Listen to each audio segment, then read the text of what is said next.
Welcome to Swan Dive, Red Strings, Part 2, by the Savage Godlings.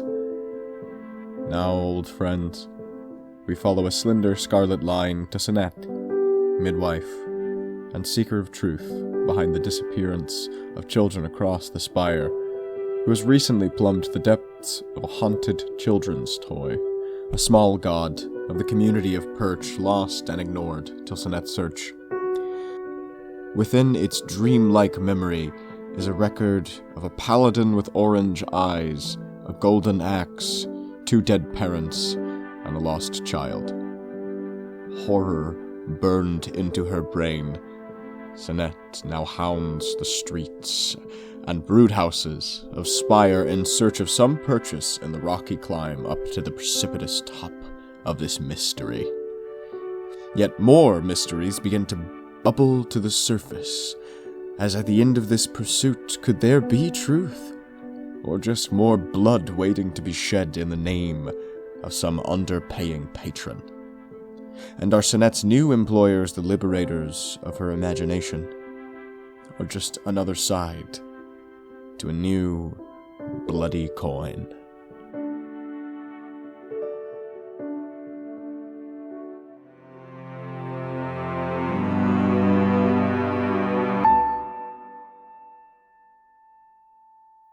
We move into Red Row, one of the lowest points of the entirety of the Spire before you reach the almost uninhabitable, derelict nature of the aptly named Derelictus.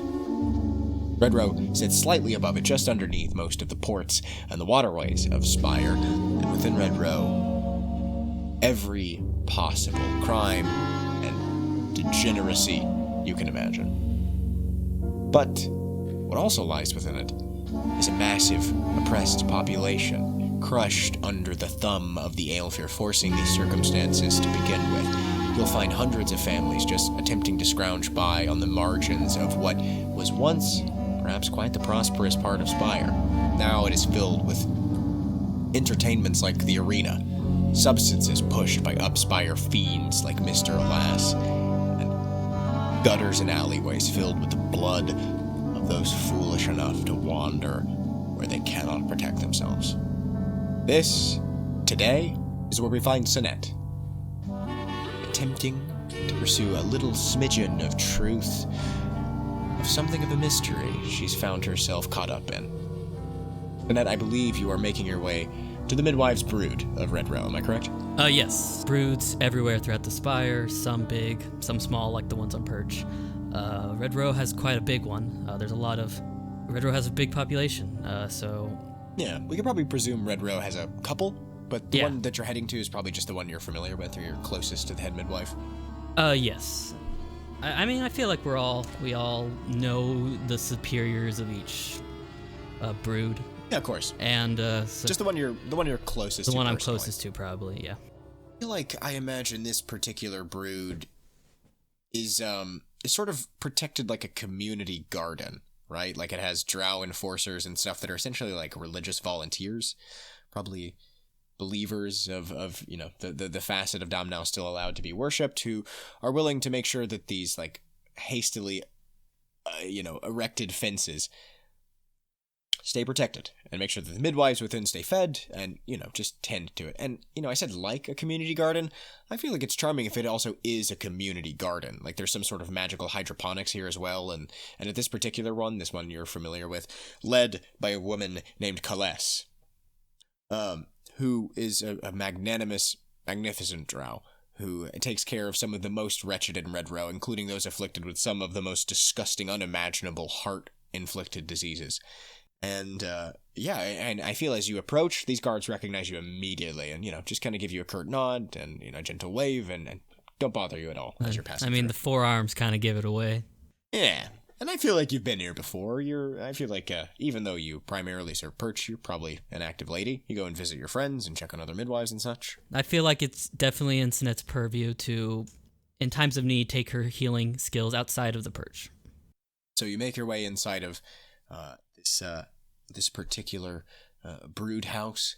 Anything in particular you're looking for beyond, contact with the head midwife?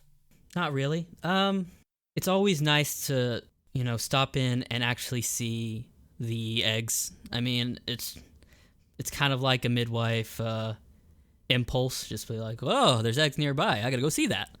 It's like a car dude being like, well, I should go check up, see your car, man. Oh, Let's see man. what kind of engine you got. Are you giving it the right form of blood? I hope so.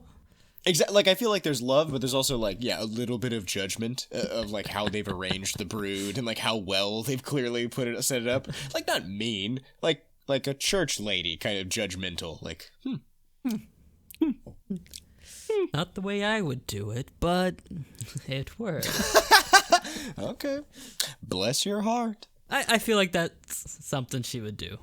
But I feel like Kaless has a magnificent brood, and I feel like it totally makes sense that you go and check on the eggs. I feel like the brood has been arranged in a magnificent pattern, something religiously important to the Domnau worship, and a handful of midwives gently pass through. Some give you, once again, small, gentle, curt waves. And, it's a beautiful sight. These leathery pouches. I mean, probably a handful of them from the soft light being cast through. You can see little shadows of small amniotic drow being formed. And, you can probably see one of these young midwives in training are dipping their cups, these sort of like long-handled ladles, into buckets and coming out with thick, fresh blood. And they're pouring it in drizzles atop these pouches. And you can see that the leathery pouches are, like, insanely absorbent. Like, sham wow absorbent. Like, you see that the moment the blood hits the pouches, it just disappears. A sight you're incredibly familiar with, of course. But to outsiders, perhaps a little strange. But ultimately, to the drow, beautiful. This is the cycle of life. Smells like home. Yeah, I think she'll just watch that for, couple minutes before finding the, what were we calling her, like a head master of head midwife. This particular head midwife of this particular cell.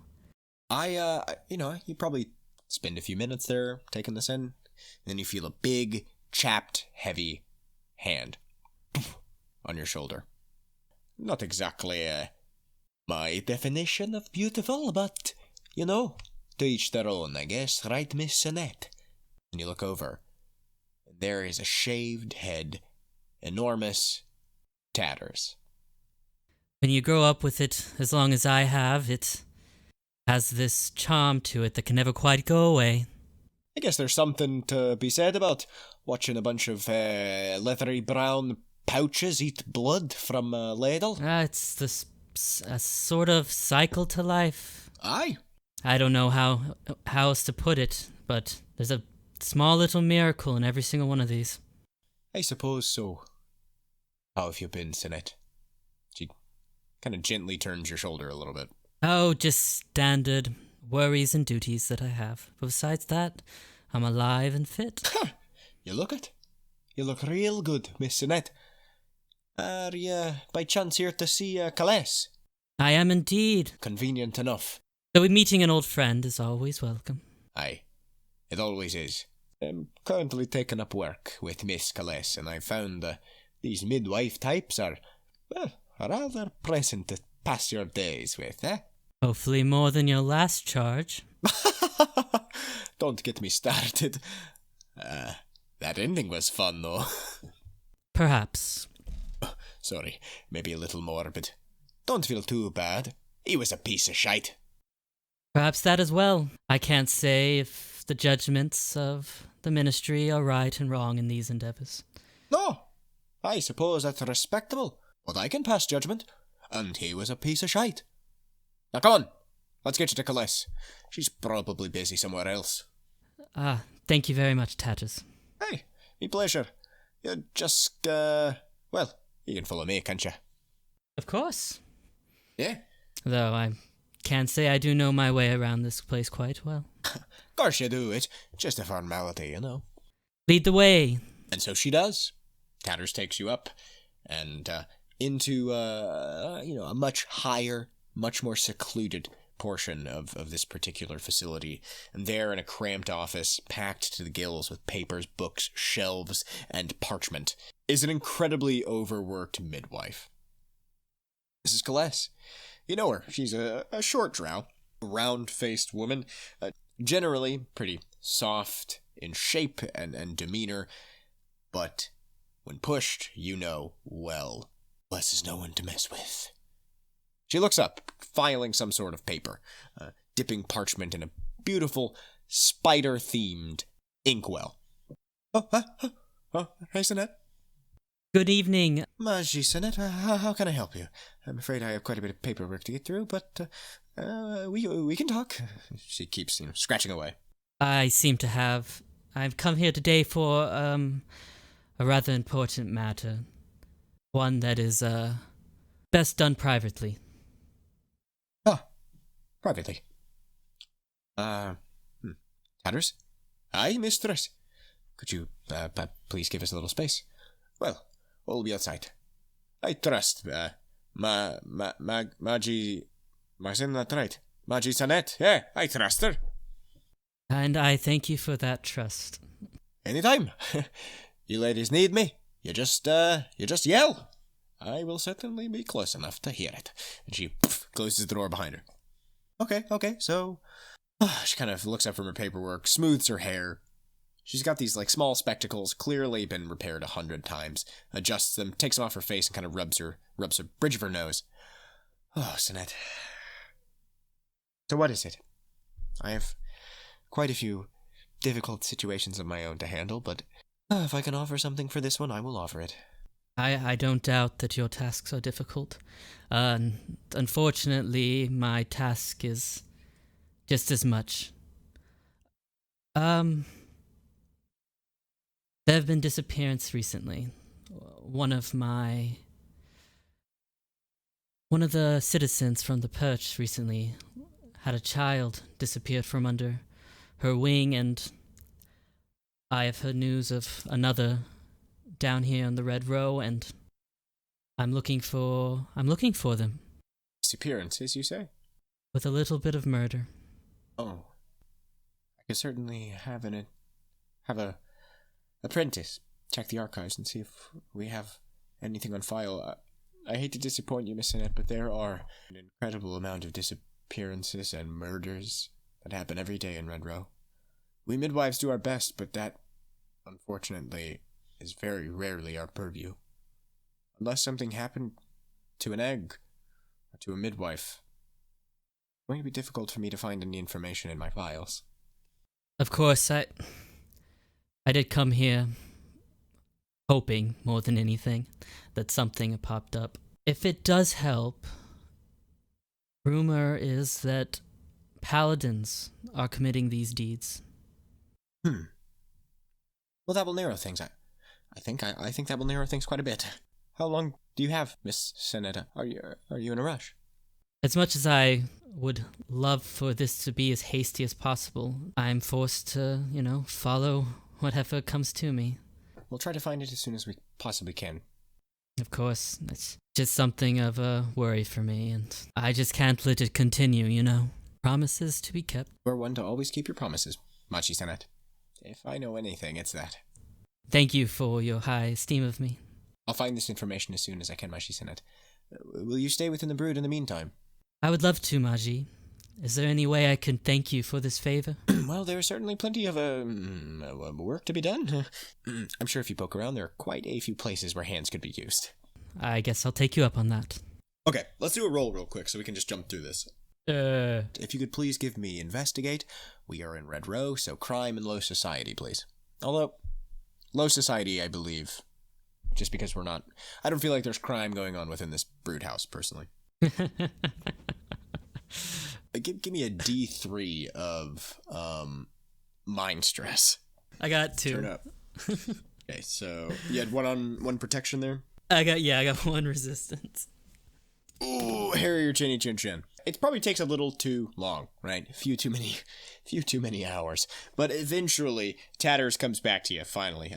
What do you feel like you managed to spend your time doing? What sort of whimsical midwife chore do you feel like you got caught up in? My imagination of Sanette is a midwife that focuses mostly on the clinical side of midwives, their healing magics and whatnot. So she doesn't get to spend a lot of time taking care of the brood and the eggs themselves. So I think she just uses this moment to kind of do that. Just something that she doesn't really get to do that often. To get some field work done. Yeah, eggs, man, they're really cool, and I like them. They got little babies in them. Eggs. Eventually. Maybe a little too long, but eventually. Tatters reappears through the same doorway she led you through previously. Oi! Oi! Sanette! You must have wrapped up over there! Yes, I truthfully have been done for a while now. Oh! Well, sorry about that. It took a second to get to the archives. You want to come up? Seems like Miss Calais has got your info for you. I'd be more than happy to. Yeah, she leads you back up. It doesn't take very long. When you get back in, Calais has a very small scroll, hand spun clearly, wrapped in a thin ribbon, with your classic midwife colors on them. If you like a dark purple right in a black. All right, I've prepared all the information I have for you, Miss Sanette. She kind of pushes that scroll towards you. Anything in particular stand out, or have you read it? I flipped through it personally. It seems as if there have been a handful of reported incidents of paladins making their way throughout Red Row, but on the whole, seems as if they're rumors. Homeless. People seem to only catch them out of the corners of their eyes. But what we did find were murders, and several of them. We put that together in a list along with all of these paladin sightings, and hopefully with that cross-referencing you can find something. Thank you so very much. It's another foothold in this little path I'm taking. Of course, my sister. Anything to help children. I do have a lot of paperwork to get back to, unfortunately. Do you have anything else? One more favor. Not for now, but if I do happen to find where this leads, is it okay if I ask for help? From me? From any of the circles here in Red Row. You know the midwives are always open to your inquiries, Sanette? Of course. Again, thank you, Maji. My pleasure as always. I hope your quest goes well, Miss Sanette, and you catch whatever horrific monster instilled this. Do you have any evidence already? Nothing concrete. Missing children is enough for me, Miss Sanette. And me as well. Her blessing upon you. You as well. And Sanette gives a short bow and kind of leaves. You make your way out. On your way out the door, Tatters calls out, Oi! You making your way out here? Yes, I have very important things to catch up on. Aye. Well, you need any help? Things are a little slower around here, so you need to crush some skulls, beat a few more teeth out. I'm your gal. I'll keep you in mind, Tatters. Keep your nose clean. I'll do my best. Magie Sanette. And you make your way out. Yeah. She gives you sort of a big dumb wave. And Tatters disappears behind you. You make your way out of Red Row. So, you're gonna go investigate another brood? I mean, if I do scan these scrolls, does it appear that that's just what it is? There's nothing concrete, a bunch of information scattered here and there. Yeah, I'm thinking that this was really a very quickly lashed together report of just a series of houses, people that have disappeared, and then, of course, a handful of sightings. Oh, there was a paladin, sort of blood-coated, that a homeless person saw, or late at night, this person who owned this house a few blocks down felt like they saw a flash of light through these windows, that sort of thing. Okay, so definitely more than one incident, and though I didn't find exactly what I saw in the vision, I mean, I can get a general idea. Yeah, you're definitely finding that there are, especially the lights flashing in the distance and the imagery that you're definitely getting familiar with of paladin magic, of sunbursts and that sort of thing. Yeah, there's definitely some correlations here. Okay.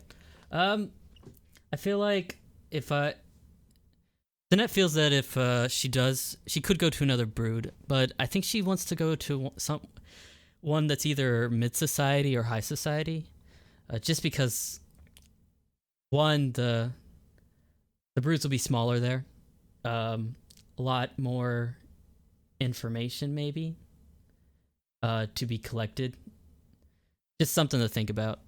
No, I think I get what you're going for. Maybe, I don't think I'm going to check, I might check high society, but I definitely think maybe one of the smaller neighborhoods in the mid societies. I'm thinking I feel like the highest up you're going to be finding drow is Silver Quarter. Beyond like... Yeah, Silver Quarter. Yeah, beyond like weird individuals, like Elspeth and Amaranth.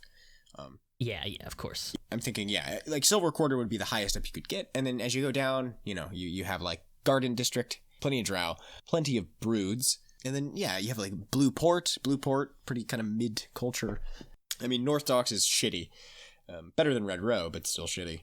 So I think your middle grounds here are definitely Blue Port and Silver Quarter. Yeah, so the midwife organizations, when it comes to higher society, is very like midwife to family, especially influential families. The midwives there tend to take care of a single or a group of families rather than the entirety of a drow population. So I'm hoping that I'd be very glad if nothing has happened to those particular families, but if something comes up in that neighborhood, the size of it means that it's not going to be as hard to dig up. I'm thinking maybe you should have like a midwife friend that, like you said, is embedded in sort of a larger culture. Yeah, you're right. Then you can hunt down information that's probably a little bit more hidden to the wayside, a little more gossipy. All right. We finish at Red Row. We make our way out of the broodhouse, and Sanette travels to continue the unraveling of this mystery up to a friend of hers. This is a woman named Hilden. Hilden works for a family in the Silver Quarter, the gambling, partying, and hedonism district of the Aelfir and the lowest part of the Spire. They're typically willing to travel. I think you're old friends with Hilden, as you tend to be old friends with quite a few people. It's kind of hard to dislike Sanette. Yeah. Hilden works for an Aelfir family, whom her family has worked for an incredible amount of time. She spent her durance, her sisters spent their durances with them. Their family has assisted this Aelfir family for generations in rearing their own children and rearing these Aelfir children. And it's ambiguous as to the degree of affection Hilden actually holds for these, haughty, cold individuals. But nonetheless, she welcomes you regularly into her house for tea and sandwiches and, regular courtesies. And I feel as if this is one of those occasions. They have a regular Aelfir manor in the Silver Quarter, gaudy, but ultimately, as far as Aelfir go, simple. A little bit of a doorman here and there, a parapet, etc. But for the servants and for everybody that works for the family, there's a simple servant entrance that you are very accustomed to. You probably just knock on that door, right? Yeah, of course. Awesome. And with eventually, a big gruff man opens, a drow, sees you, closes the door. A few seconds pass, and the door opens again to reveal Hilden. She's a little older than you. Very matronly, and runs a house like an elegant clock. She's strict, but efficient. And her upright, credibly erect posture, kind of shows that immediately. Well, Maji Sanette, how may I help you today? Maji Hilden, my friend. Are you going to invite me in, or are you going to shut the door like your last friend did? It depends on how politely you ask. She smirks. Maji, may I please enter this abode? Of course. As always. Does kind of like a dumb, kind of exaggerated bow, and opens the door and waves you in. So, Sanette, you doing well? Somebody trying to cut a house off a perch or something like that? Closes the door behind you, too. They tend to do that to themselves. No, nothing that extreme. Well, I'm presuming you're not coming on no notice for nothing, am I correct? You aren't incorrect. Of course. Well, nonetheless, in the meantime, would you like a sandwich, some tea, something like this? I'm good on food, but I would definitely accept any tea that you can provide. Of course. I'll put a kettle on. Come, follow. Speak to me while I work. Briskly walks away. So, how is raising those Elfio children? Well, they're brats, as always. Sanette, what do you expect? Every once in a while, I hope that some of your charms would wear off on them. Piece by piece. I'm making them disciplined. Not like their parents are going to do that. By now, she makes it into the kitchen. She pulls a beautiful wrought iron kettle, begins to fill it with water from a basin with a ladle, and tosses some wood into a fire stove, etc. Begins to prepare some tea. And your brood, everything well in perch, Sanette? So far, the brood is fine, but things are far from well, unfortunately. That's part of the reason why I came to speak to you. Things are far from well in what concern? Some of the children from many of the districts are being taken. Their parents killed or not. It depends on the situation, I guess, but I can't let this continue. I need to find them. And I was hoping that being the higher society midwives would have a tighter net on any information that may be happening on this sort of thing. Cocks a head back. At this point, she's put the kettle completely on the stove and smirks. You've come to the right person, Mashi Sanette. Let's wait a moment for the tea. Of course. Your home life. Everything is well. I don't really know if you can call it a home when I'm barely inside of it. You should try to spend a little more time at home. There's always something in the way. Of course. But perhaps you should make a little bit more of something out of yourself, She kind of pulls a chair out and gestures to a chair next to her at the same little table. This is sort of like a tight little servant's quarters, very cozy. Like you said, a small fire stove, a small larder, small icebox, just very pleasant, very small, like a small apartment-sized kitchen. Truth is, Hilden, that I don't think I would be myself without my work. Of course not. That doesn't mean that you can't be a little bit more self-invested. Seems to me like you're pushing into some incredibly dangerous material here, Sanette. I don't doubt it, but some things are worth it. Nonetheless, I trust your intuition. Would you mind if I put on a little music, Sanette? Oh, I would love some. Excellent. She stands up, walks to kind of the corner of this tiny room, and flips open a box to reveal that it's something like a gramophone. But instead of records, of course, it's these... I don't know if you've ever seen those big tubes that I think like auto pianos tend to run on and stuff. I think there's a name for them. But alas, it escapes me. I am familiar with it, though I do not know the name myself. Yeah, there's some fucking name. But yeah, she pulls out one of those tubes and snaps it in, clinks down a latch, and very gently, very faintly, music begins to tinkle out. That puts me at ease. So, you've noticed some disappearances, Sanette. I have too.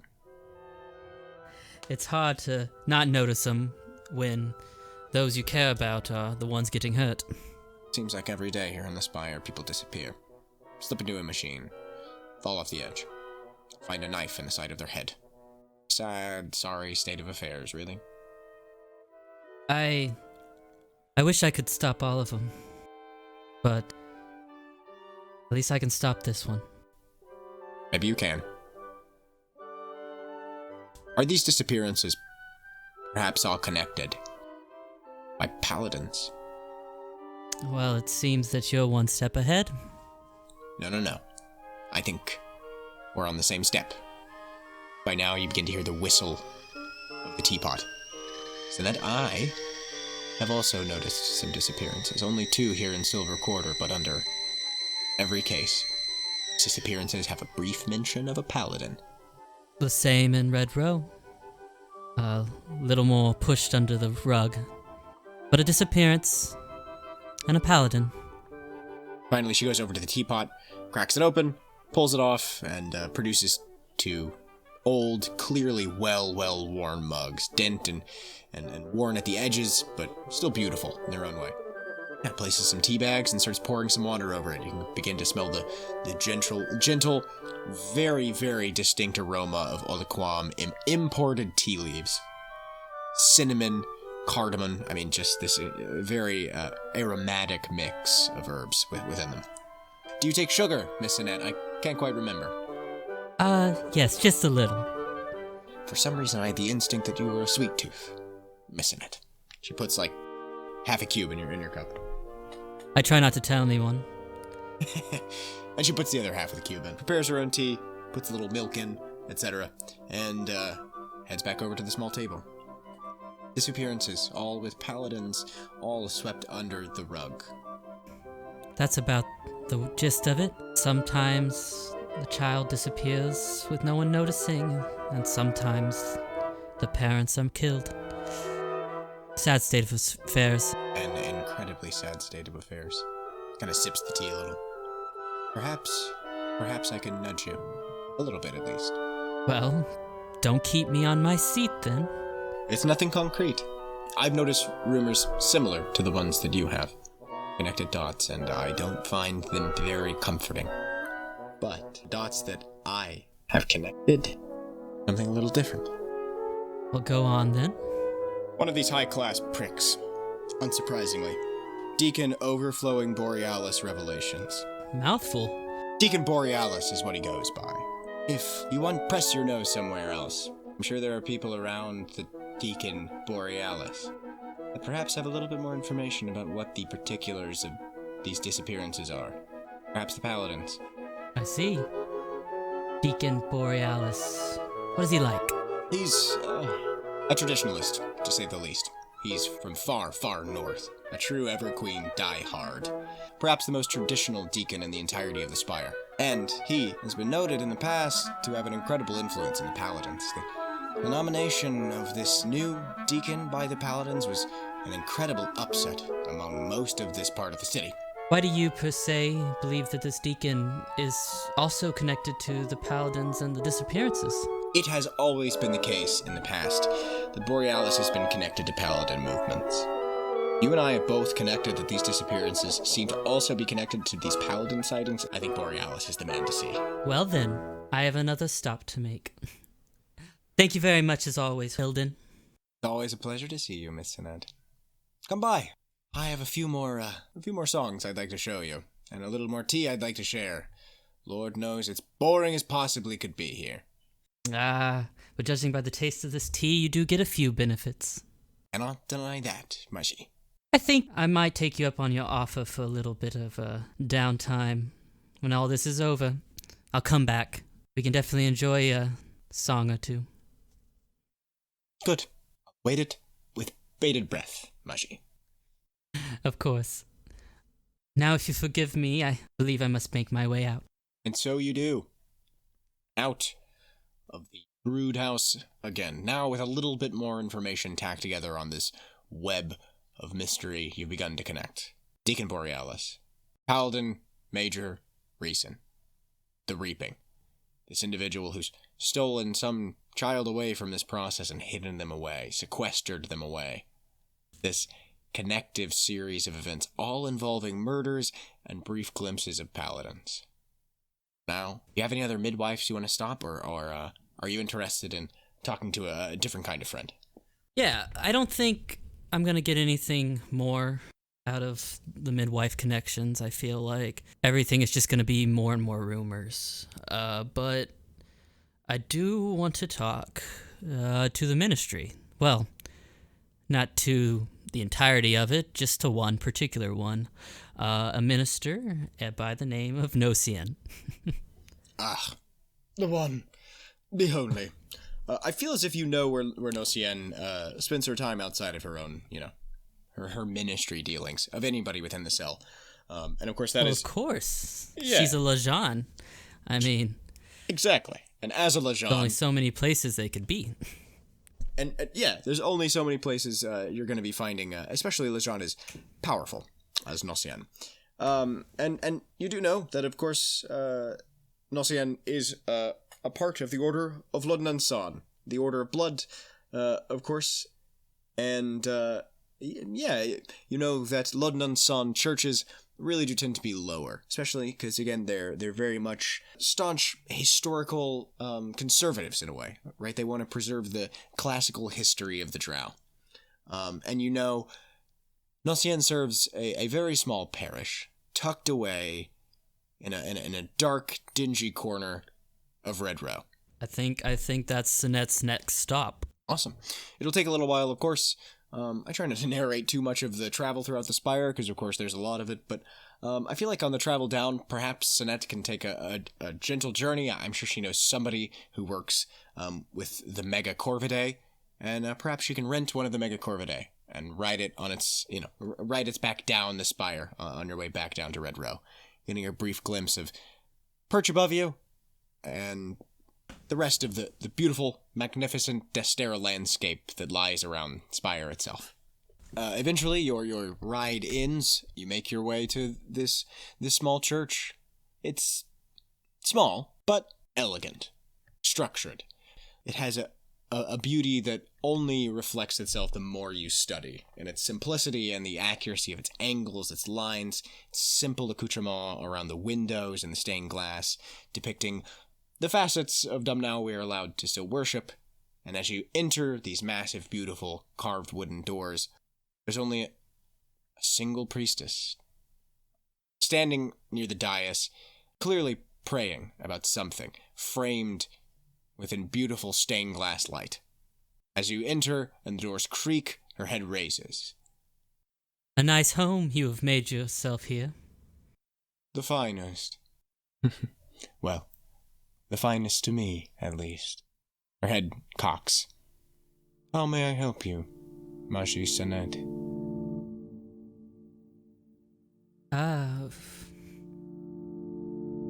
I was hoping to chat on some of our more private endeavors. Of course. Close the doors behind you. Sanette slowly turns around, closes the doors. Yeah, the moment the locks click, you see runes light up. The same runes you've become fairly accustomed to seeing Nocien stick on doors and frames and that sort of thing. Our secrecy is assured. I'm alone today. Finally kind of begins to stand up from her prayer position. And what, Sanette, of our many private matters must we discuss today? Obviously, it's about the ministry. Well, about the many hands the ministry has scattered about the Spire. Of course. Many hands the ministry has scattered about the Spire. A wonderfully vague, Sanette. Sorry, I have a thing for metaphors. It's ever so wonderful. Information, spies, little fingers here and there, ears listening to walls. I've come today to request a favor. Request? Well, there has been some disappearances in the Spire. It became known to me when one of my own on the perch had their child taken. And as I dug, I found out that more and more have been disappearing. You know I cannot stand for something like this. Of course. You're hunting disappearances, Sanette. I'm hunting paladins. Oh. That is a far more peculiar prey. What draws you to paladins in particular? Well, when said children are disappearing under the arms of such paladins, they naturally become something of a sore spot for me. I would not expect otherwise. So you believe that there's a series of disappearances, and all of them are connected by the paladins. Is this correct? Very much so. I'm sure, as you can deduce, that would put us in a very particular situation, wouldn't it? Seeing as how our particular cause is very recently aligned with that of the upper management of the paladins. And you can keep it? Of course we can. But Sanette, I feel as if you aren't seeing my larger point here. There is a series of disappearances involving the paladins. That is a tragedy. I want you to walk through these streets. Go. 1, 2 blocks up. And I want you to count the corpses you can see. Come back. Tell me whether or not those disappearing children are important than stopping what caused those corpses in the first. Paladins, I assure you, are operating under shadowed circumstances, doing repulsive business. Now, Maji Sanette, pick our fights. If we disable the paladins, and if you disable their operations, that weakens one of the strongest allies we have currently in attempting to get Sunrise onto the throne of the Archdeaconship. If we have that, we can save far, far more than a handful of children. Oh, no, Cian. Think that I don't know all the pain out there. You think I don't see the injured come through my doors daily? Wounds, sickness, disease. No, Cian. I'm not that naive. I know all of the pain. Sometimes we have to draw lines. How many people will we save by doing so much hurt? And what then? We get this Herald of Sunrise on our side, and maybe, just maybe, he helps us out a little bit, but he'll be replaced. They always are. So are your children. Nosian begins to very slowly pull something from her coat, from her robes. A slender, softly glowing object. You've probably only seen it once, maybe twice. The outline of it, always distinct. That's short sword length. Thin. Maybe a half-inch, a little thicker, like a dowel rod. And as it begins to slide out of her robes, you see that soft glow is silver. Blessed moon silver. And you can see very faintly, etched up along the sides of this moon silver rod, it's ancient drow language, script, all of them arcing with very soft pulses of arcane energy. And finally she produces it fully, out of sort of the folds of her robes. He raises it very, very, very slowly. Calm yourself. Your heart is in the right place. We are fighting for the very same thing. Difference being, I'm seeing the long term, and you can only see the bloodied, broken bodies before you. I understand your heart breaks. Destroy this tender alliance we have with the Paladins. It will break more hearts than that. A wounded, bleeding heart veteran who can't seem to understand stretches larger than her dangling wooden prison. So this is what it comes to, Nosian. Idle threats, brushing what you dislike under the rug, so that your grand little visions can take place. A future that is built on the backs of those you promise to protect. You know why I do this, Nosian? This ministry thing. I suffer with all the less than savory things that you have us do. It's for these little moments. The moments where we actually feel like we're doing something instead of pretending that we are. Well, I'm glad that this operation for you, Sanette, is about feeling like a hero and not being one.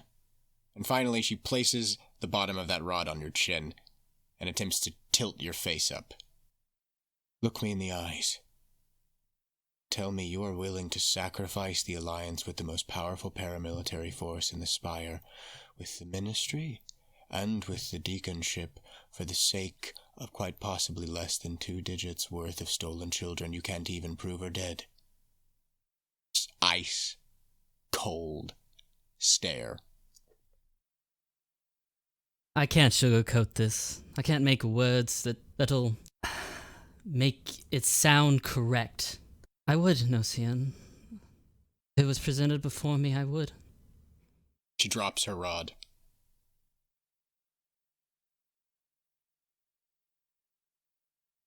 Somehow I think that was the correct answer. She turns around. I know of a man, a paladin, something of a wild card. Goes by the pathetic nickname Zit. Elf here. Wretched man rejected by the rest of his paladin friends. Seems as if he made some sort of mistake. Reprimanded. And now, he's boarded himself up, high in Amaranth, apparently in a flat owned by his parents. Boarded up in this flat with a child. Perhaps you should look there, Sanette. Her head whips around. But I need remind you. You are reported. Not only are you not a part of the ministry, you won't be a part of Destera. I don't think Sanette says anything. I think she just kind of looks at her and then leaves. Yeah, doors creaking in a giant, silent cathedral. And Sanette, you make your way out of the London Sun Church Nosian works at with a little bit of information. Are you going to act immediately on it? I mean, I can't think of anything else to do. No, of course. If you feel impulse to go straight for it, let's go straight for it. Yeah, I don't think I am. I think I'm just going to go straight there. All right. I presume you have a mask tucked away somewhere. Amaranth, of course, it being illegal to be within it, unmasked. It's a very simple mask. It's like, it has no real facial features. It's just smooth, has maybe like one color to it. And as you don your mask and sneak your way into Amaranth, the cold hits you. This is a frigid place. That whole spiral soiree, the bubbles themselves were probably the warmest parts of Amaranth you were in.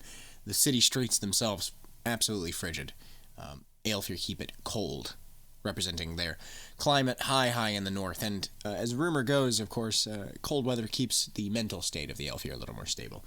But climb your way through Amaranth, bridges and city avenues, all covered in the most opulent, repulsively beautiful art you can imagine.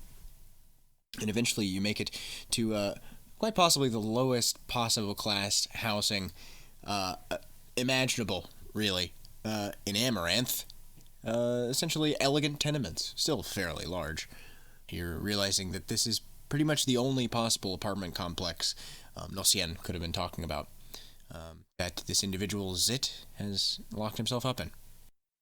Now, this is an apartment complex, so, and I don't believe Nosian gave me an exact room number or anything like that.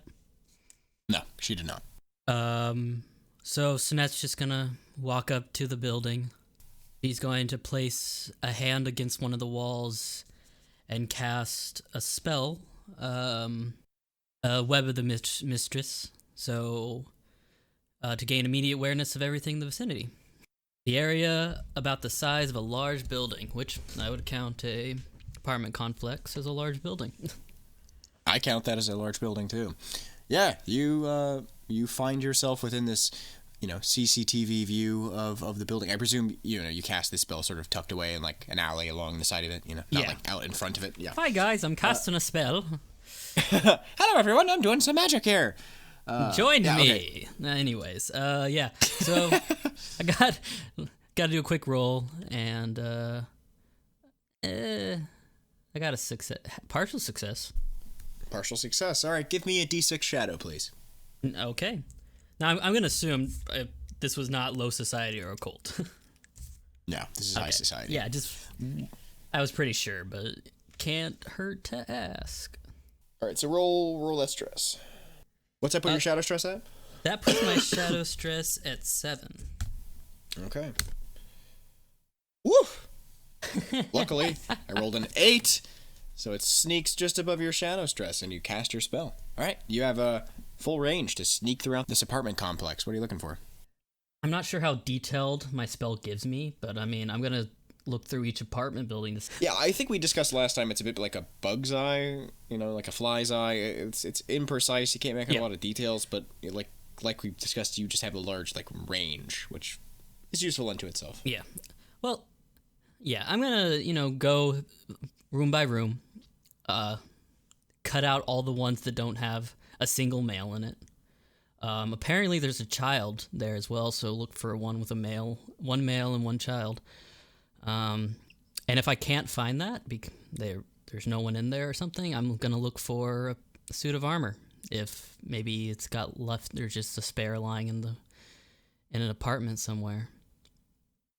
That's a fantastic idea.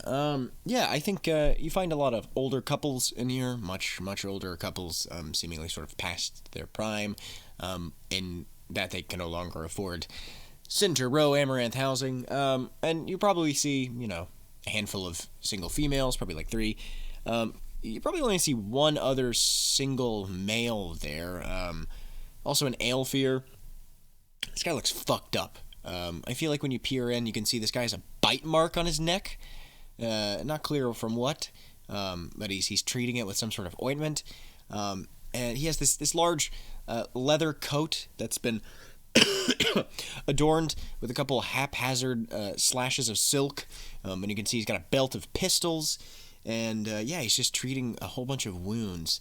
It seems like he's got a pretty sparse house, but it clearly looks like men for 2. And you do, however, eventually find what you mentioned at the end there. You find a child alone in an apartment building at the very top, along with a suit of golden paladin armor.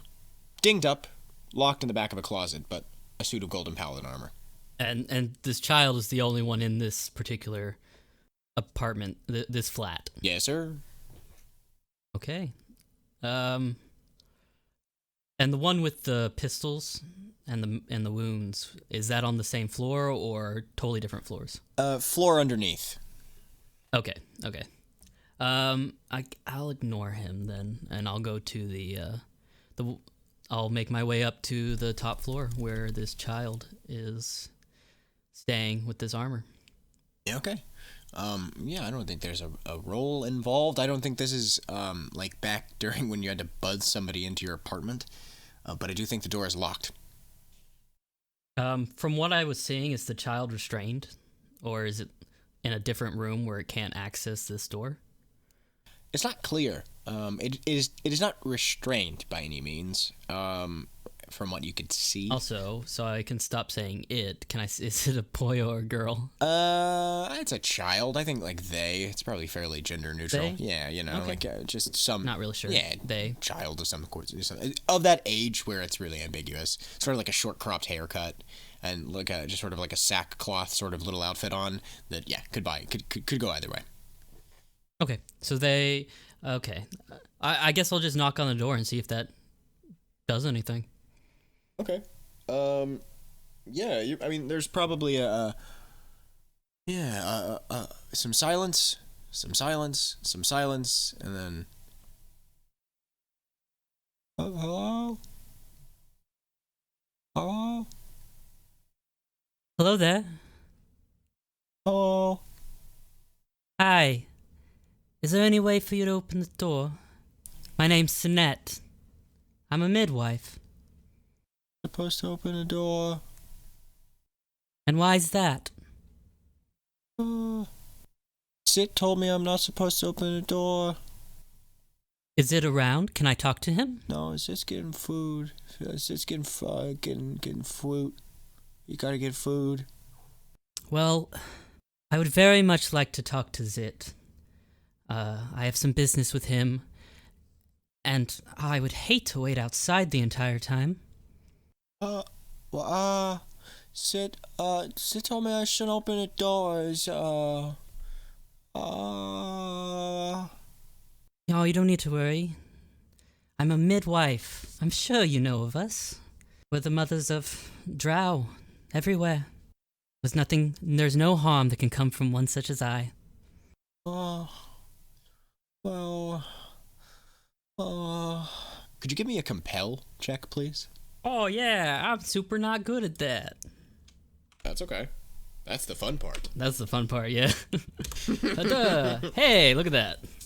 Oh my jeez. Well, you're good. Cool. You get kind of some heavy, kind of child breathing, a little bit more stuttering. Okay, I gotta find a key. I don't know where a key is. I gotta go find a key. I'm in no hurry. Yeah, you hear the kind of little footsteps toddle away.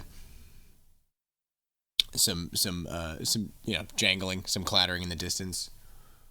Some time starts to pass. I mean, you hear some jangling, some stomping, and then you hear door opens in the distance. The stairwell, and there's that man you saw, the single man. He's sort of half dressed, and you can kind of tell by the slouch of his face, he's kind of drunk. I mean, like almost immediately you can tell. Kind of peers out. Hey, lady, you looking for someone? I am indeed. Are you Mr. Zit? No. Zit lives in that apartment you're in front of right there. Oh. Well, I have some business to discuss with him, and his kid can't seem to find the key to get in. Oh, damn. Well, shit, I think I saw him come out of the stairwell a little while ago. Kind of stumbles a little closer.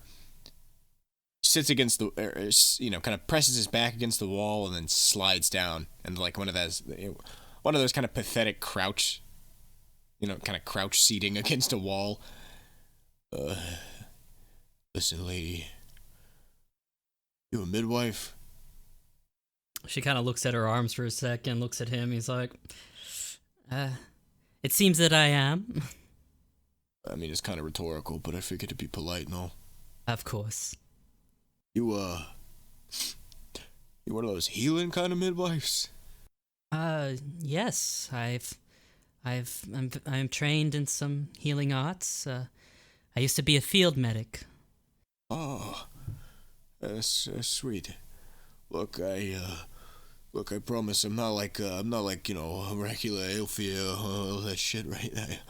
I'm kind of fucked up and I've kind of burned all my bridges, and I don't really have a whole lot of places to go to patch me up right now, and I'm wondering, I saw you pass the door, I was wondering if you could maybe, help me out. It's been, he's about to start weeping.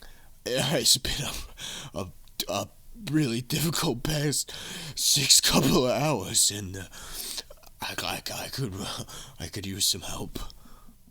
Can you tell me your name? Yeah. Fuck. My name's Garen. Oh, okay then, Garen. Let's, do you, have a apartment here? Yeah, I'm the floor beneath. But look, if you're waiting for Zid or something with the kid, I can wait around for a bit. We can talk in here. Pretty much no one else lives on this floor. Let me help you, Mr. Garen. Yeah. Alright, yeah. I'd appreciate it a whole bunch. You sure don't want to wait for the kids, the kid's dad or whatever? Oh, I'm sure he'll be here when I'm done. Well, yeah, you just come right this way. Kind of, once again, drunkenly staggers up off the wall and leads you down the hallway, down the stairwell, and to his room. Yeah, you get to see the interior of a room you got to see with your sort of spy vision, but now it's a little crisper detail, obviously, and smells quite a bit more offensively. It's a bachelor pad, man. And you can probably see immediately there's sort of Garen's effects, and then there's like an architect's desk or an engineer's desk, right? Sort of standing and tilted, covered in architectural plans and these drawings and mock-ups, and just to clear like a much more well put together side of the house. And a lot of this has had a thin white sheet thrown over the top of it. Listen, you can patch me up over here in the kitchen. I got a lamp burning. All right, Mr. Garen, let's get you up on a table so you don't have to stand through the entire thing. Yeah, kind of swipes some shit off his dining table. It's not like plates or anything. Just like a shitty unfilled flower vase and, some placemats and stuff. And clambers up. Pulls off a scarf to reveal, this big, jagged, clearly almost infected bite on his neck.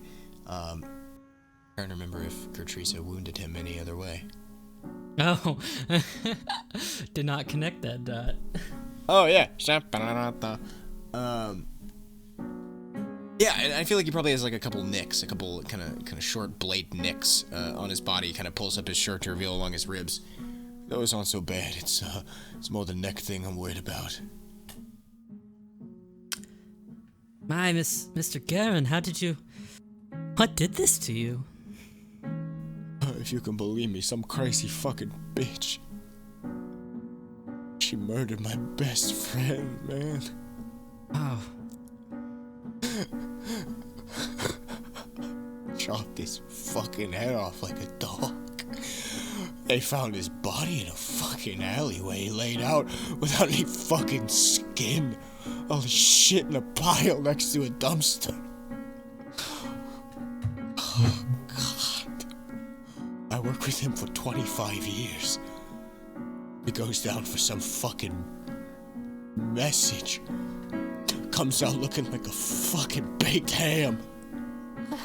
Sister fucking Spring. Mr. Garen, you've been through a lot.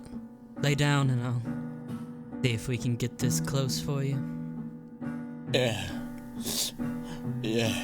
And he grabs a bottle off a chair sitting next to the table and just starts taking some slow, heavy, deep swallows from it. So listen, what business you got with Zid anyways? Oh, just a private affair. He borrowed something from me and I need to get it back.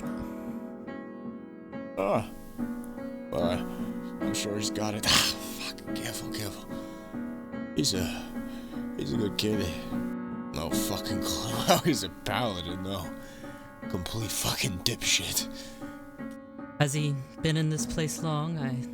I haven't got to meet him here at this place yet. Probably about a year or so now. Yeah, he's a good kid. Well, I do hope he's as good as you say. Finally, do you want to give me let's just do a fix roll. Is that okay? My God, okay, you're fine. Yeah, you patch him up, my friend. Describe how you do it. I just like to spell. All right. Well, I like to think that everything that, all the spells she does is kind of like weaving these ethereal webs. Like when she casts Web of the Mistress, like these ethereal webs embed itself in the walls and the ground and kind of stretch out around her. This one, she literally uses these ethereal threads to sew up not just the outside of the wound, but inside of it as well. So she'll use it to scrape like rot out of it. She'll use it to sew arteries together, flesh, meat, skin, the whole shebang.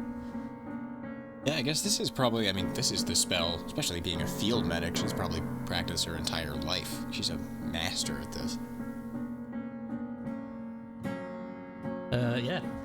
So she goes to it, and I think that after she does do the wound on his neck, she will go ahead and close any others like on his side, even though they're just surface deep. Yeah, okay, yeah. So I think it probably, takes a few minutes. Definitely, of course, this goes on over the course of this conversation. Finally. Oh, jeez Louise. It feels a lot better. Thank you, Miss Sanette. I owe you one. I'm just sorry that I can only heal the wounds of your flesh. It's really sweet. It's really sweet. He would have loved you, you know. Listen, if it gives you any trouble, you come down here, I'll come up there and whoop his ass, alright? I appreciate the sentiment, but it's nothing. I can handle myself. Yeah.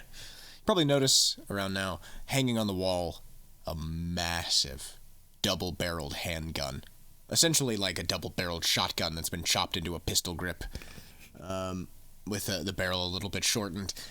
And, yeah, he nods. Well, you're clearly a capable lady. But I'm serious. You need anything, you come to Garen. I'll help you out, alright? Thank you, Mr. Garen. You keep safe. Yeah, I'll do my best, alright? And I think with that, she makes her way out and back upstairs. I think right as you open the door, just past you by a couple steps, he glances over you for a second and then continues on.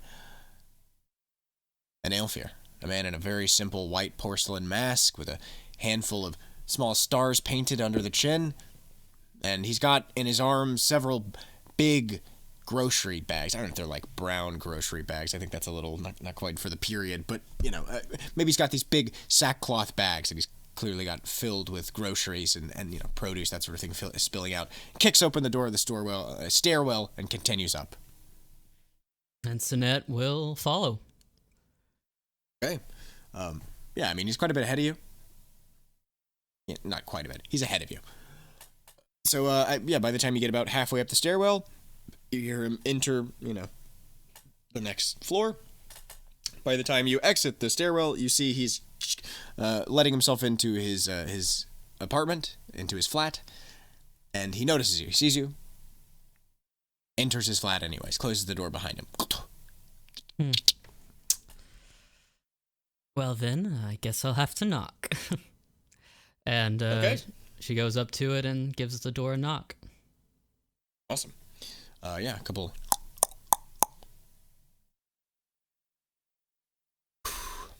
Yeah, what's up? Mr. Zit, is this who I'm talking to, Mr. Zit? My friends call me Zit, but sure. Okay. I would like to. I am a midwife from the lower part of Spire. I'm here to talk to you for a bit. What do you have to talk to me about? I've never talked to a midwife in my life. Oh. I guess the midwife part is of little importance. The part that is important is the little drow child that you have with you in there. She's my adopted daughter. Is that so? Yes. Well, then, as a midwife, I have certain obligations to register that all adopted drow children. Is that so? Nobody informed me of that. So I'm gonna need some paperwork or something, okay? Mr. Zit, I know that you're a paladin. I know that you've gotten into some trouble. And now you're here, guarding a child. I need to know why, Mr. Zit. Guarding this child because she's my daughter. I don't think I have to tell you anything more than that. Okay? A lot of very scary people knocking at my door these days, wondering the same thing you're wondering, and I'm sorry if I'm being a little rude, but I'm not letting you through this door, and I'm not letting you see Elizabeth. Would you allow Elizabeth to talk to me through the door? Confirm what you're saying? No. She's in her room. She's fine. She doesn't need to speak with you. She doesn't need to trust you, and neither do I. I don't want this to be more than it is if she... How the hell do you even know I'm in trouble, huh? I mean, even if I fucking was in trouble, look, you know what I'm saying. How am I supposed to trust you if you know something about my past, huh? How do I know they didn't send you here to take her? Seem to care about her for some reason. And? Seems rather odd, seeing as how children are disappearing throughout the Spire. paladins are taking them from their homes, and, well, you'll have to forgive me for assuming, but you're a paladin with a drow child in his home. Just because there's some pattern doesn't mean that you can connect me to it. It doesn't mean that Elizabeth is some stolen child. It doesn't mean that I have done anything. Well then, Mr. Zit, you can continue to tell me that through a door, or you can alleviate me of those fears, and I can go on my way. Make sure others don't ask you the same question. Would you like to give me a compel, please? Oh, not again. What am I don't think I'll be lucky the second time around. I wasn't lucky the second time around. Unfortunately, you were not. Okay. Give me a D3 mind stress. Okay. I think that gives you a mind fallout. Give me my fallout. You're belligerent, Sanette. You recognize that child. That name.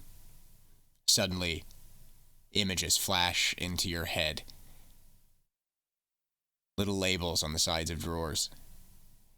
And a small, etched, personalized nameplate on the bottom of that toy rocking Strider. Elizabeth. So is that a no, Mr. Zit? I'm not opening this door. Sorry. I made that mistake once. Yes. I do believe that you are sorry. And then she'll attempt to kick the door in. Fuck yes. Alright, give me a fight roll. What is this? 2d10. Well, I think this is just because this part of Amaranth I've described, and just because of what you're doing, I do feel like this could be low society. If you have low society, I do have low society. I am a low society individual. So sure. In this context, just like where we are, I feel like that makes sense to me. Oh my god. Gotta love it. Okay, give me a D8 mind stress. Okay. Luckily you're okay. So yeah, your fists, I mean, I think Sanette's a strong woman, but nonetheless your fists bounce feebly off the door, and you hear whoever's on the other side of the door jump back. What the hell? I just said I'm not gonna let you... Come on! And then you hear footsteps away from the door. Oh, no, don't do this, Mr. Zit. It'll be so much harder. And I'll try to break the door in again. Okay, yeah, give me the same roll. Come on, baby. Oh! Okay, so I think in Spire you only do it does not matter. You with what How would you like to smash this door down, Sanette? I think she kind of leans. I assume this is like an apartment where it's like part it's outside, like the hallways and stuff. So she kind of leans back against the railing, then rushes in and kind of shoulder charges it. Yeah, get a good old fashioned double shoulder drop in there. Shoulder drop, yeah.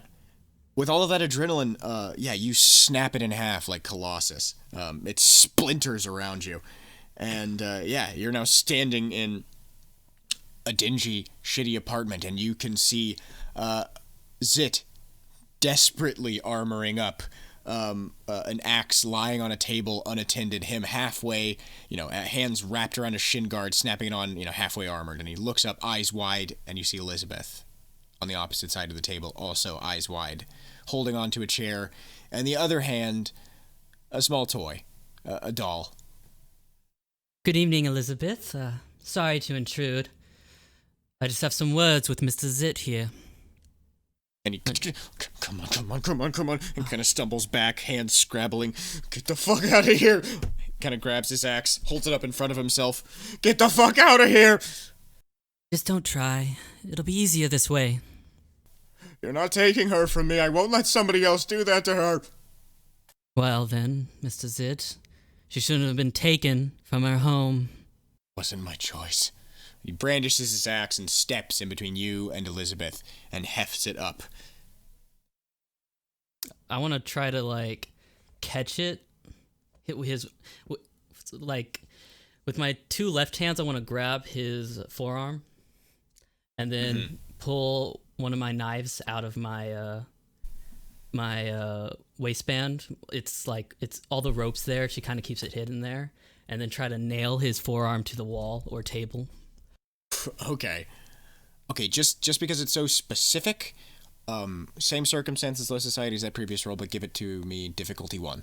Difficulty 1? Okay. Oh, hell yeah. Okay, so give me that knife damage. 2. Okay. So I don't think you're close enough to do that to a wall, per se, but I think you could do exactly what you just described to me to the table behind him he just grabbed the axe off of. Okay, yeah. Just kind of want to grab and just stab him into it. Yeah, he screams out. I think he still has a soft grip on his axe with his left arm. I think you pin his right arm onto the table. And yeah, he swings it up and tries to bring it into your back. Could you give me a resist, please? Oh, yeah. Let's see. Okay, I got an 8. Woo! Woo! All right, you're good. The axe kind of just barely too long in the handle, and it thumps along your back. Hurts like a smidgen, but like not even remotely noticeably. And yeah, you can feel the blade whistle to the side of your ribs, and you can feel him try to pull it back. And at this point, you hear Elizabeth scream, high-pitched little girl's squeal of terror, and she sprints off, peels off into her room. So you didn't want to, Mr. Zit? You didn't want to put that axe into this girl's parents? And I grab his... I still have, like, my left hand on his left forearm, but I then grab his other arm with my right hand. Mm-hmm. And then with my other left hand, I'm going to pull out my second knife and try to pin his other arm into the table. Okay, no difficulty. Same roll. Same roll? Yeah, just no difficulty. Yeah. Okay. Christ. Yeah, done and done. Thump! Through his arm. He is now half crucified to the table and is screaming out in pain, blood curdling. Give me that damage, please.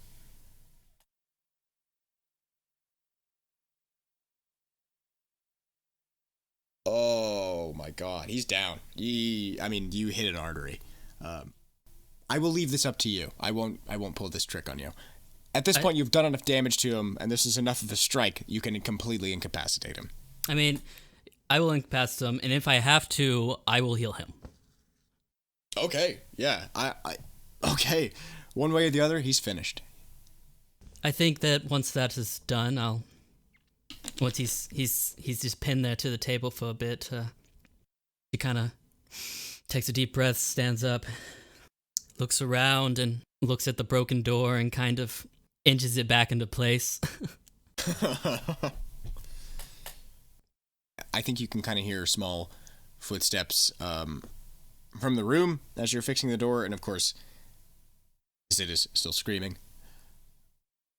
And yeah, if you look back, Elizabeth has peeked out of her room and is now kind of staring in horror at Zit, pinned, bleeding all over the table, blood running from the table onto the ground, howling, attempting to, essentially rip his left arm and the knife out of the table, kind of slowly. I'm gonna go back and kind of clock him in the face, try to knock him out. Yeah, you don't even have to roll for that when he's so incapacitated. There's no interesting chance of failure there. Yeah, I think you can just knock him unconscious. And yeah, he goes slack. Makes Elizabeth scream even louder. Sorry, Miss Elizabeth, that you had to witness something so gruesome. I think she's saying this as she's removing the knives from Zit's arms. Oh, okay. Oh, God! Thought you were unconscious. And I punch him again. Back unconscious. Okay, then. I'll take out the next knife.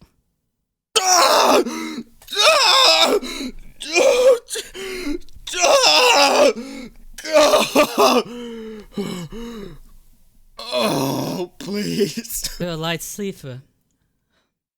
Elizabeth, I'm gonna have a talk with you in a second. You mind going into your room for a bit while I continue our chat with Mr. Zit here? Okay. Good girl. And then, from the doorframe, what the fuck is going on? Nothing, Mr. Garen. I'm getting back what was borrowed from me. And you can see in his right hand that massive handgun that was hanging on the wall. He's not wearing his coat, half undressed, even drunker than you left him, wound still stitched. What the fuck did you... And you can see the tears immediately start flowing. What the fuck did you do to Zit?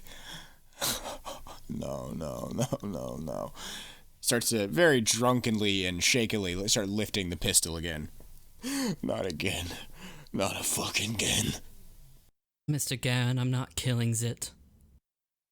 Why is he fucking bleeding on a table then, huh? And you can see Zit kind of starts to sit up. Help me!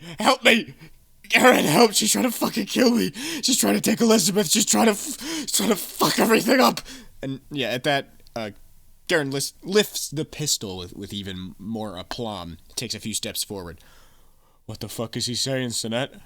Mr. Garen, if you put down that gun, I can fix Zit's arms, and then we can talk to each other. As I tried to do in the beginning. Okay.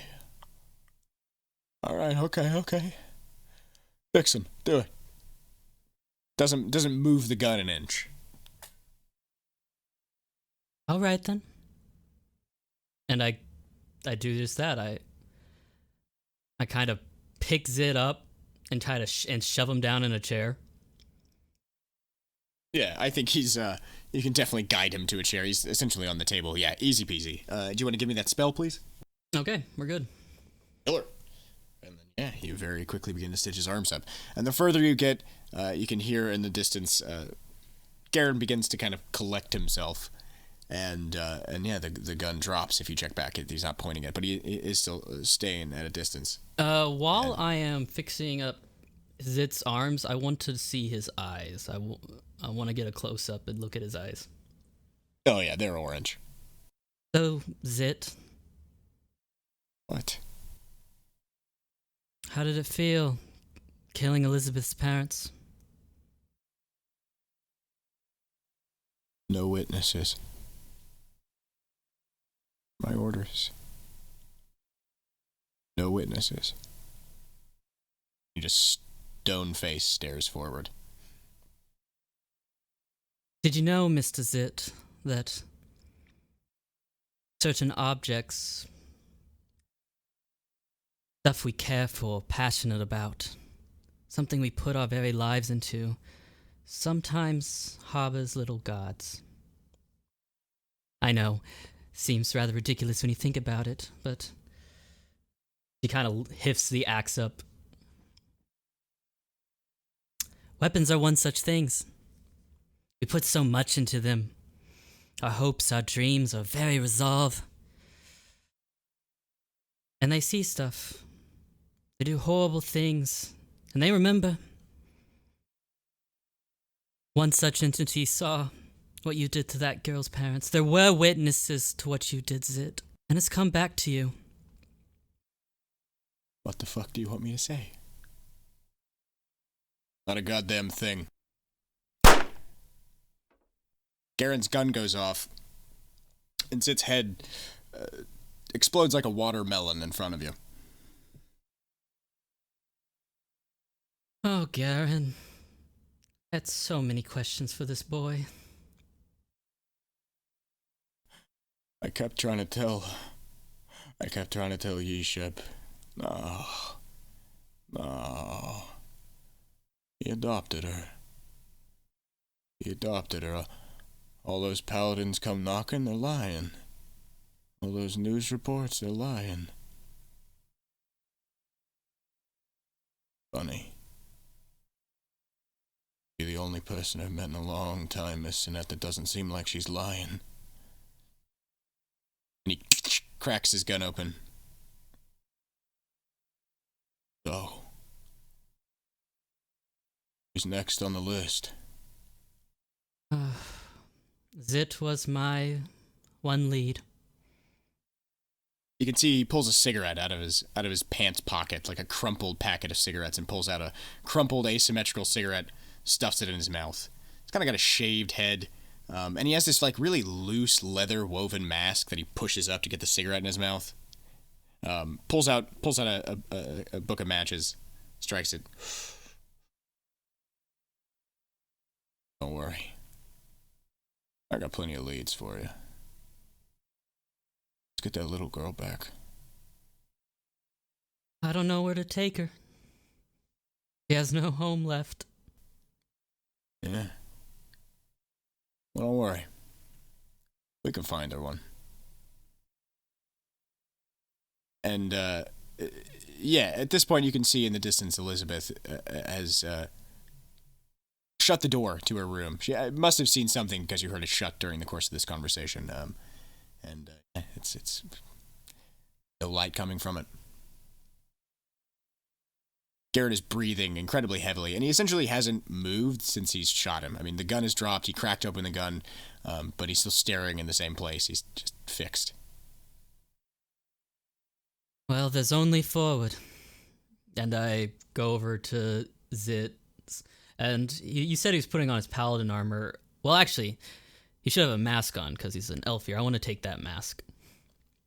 Okay. Yeah, I think Garen managed to hit him, above blew the top of his skull off. I mean, if it's a damaged mask, I'm okay with that. Yeah, I know. I'm just saying, I don't think the mask is that particularly damaged. I mean, completely gore smeared, but yeah, not that damaged per se. And then I will also take the axe and I will hand it to Garen. Oh, yeah, thanks. I just I'll be needing that back. I have to go help a child real fast, and that's fine. Look, I'm gonna deal with the guards here. I don't think we're gonna have that hard of a time making this disappear. There are paladins crawling up this entire block for the past month, trying to make this exact thing happen, and I've been the one fighting them off. Fucking toy. And toy is how you learned what he did. there's mysterious things out there in the world. Yeah. Yeah, there are. Look, Miss Sanette, I'll make you an offer, alright? I'll help you get to the bottom of this.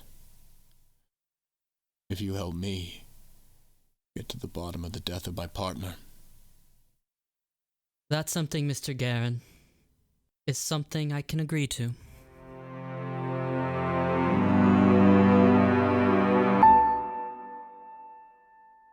Thank you so much for listening to this, our 9th episode of Swan Dive, part 2 of Red Strings. I'm going to crank as many of these out as fast as I can, as soon as possible in the coming week, but I hope you're enjoying them so far. Safe travels, my friends.